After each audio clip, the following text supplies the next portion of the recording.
Hello everyone, this is సంధ్య. ఈరోజైతే కొబ్బరి పులిహోర ఎలా ప్రిపేర్ చేసుకోవాలో చూపిస్తాను.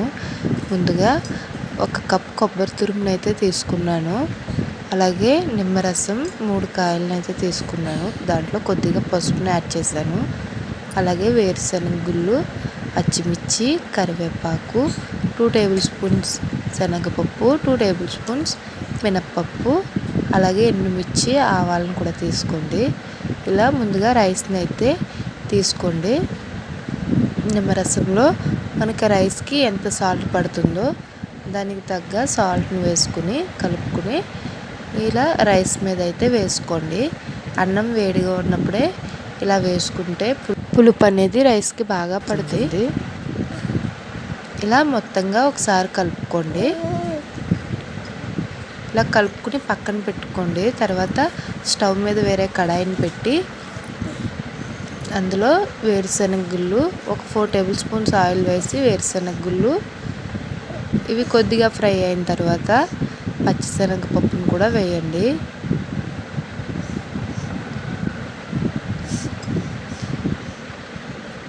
అలాగే మినపగుళ్ళను కూడా వేసుకోండి. వీటిని బాగా ఫ్రై చేసుకోండి. మీడియం ఫ్లేమ్లో అయితే పెట్టి ఫ్రై చేసుకోండి, లేకపోతే పల్లీలు మాడిపోతాయి. అలాగే ఎండుమిర్చిని కూడా యాడ్ చేసుకుని ఒకసారి బాగా ఫ్రై చేసుకోండి. పచ్చిమిర్చి, కరివేపాకు కూడా వేసుకుని కొద్దిగా ఆవాలను కూడా వేసుకోండి. పసుపుని వేసుకుని కొద్దిగా ఫ్రై చేసుకోండి. పసుపు పచ్చివాసన పోతుంది. ఇలా బాగా ఫ్రై అయిన తర్వాత కొబ్బరి తురుమును వేసుకుని ఒక 2 మినిట్స్ పాటు సరిపోతుందండి. 2 మినిట్స్ పాటు ఫ్రై చేసుకుంటే ఇలా మొత్తం కలుపుకొని ఫ్రై చేసుకోండి. ఇలా ఫ్రై అయిన తర్వాత దీన్ని స్టవ్ కట్టేసి మనం ముందుగా ప్రిపేర్ చేసుకున్న లెమన్ రైస్, అదండి నిమ్మరసం కలుపుకుని ఉంచుకున్న రైస్లో అయితే వేసుకుని మొత్తంగా ఒకసారి కలుపుకుంటే సరిపోతుంది. ఇలా కలుపుకుంటే సరిపోతుందండి.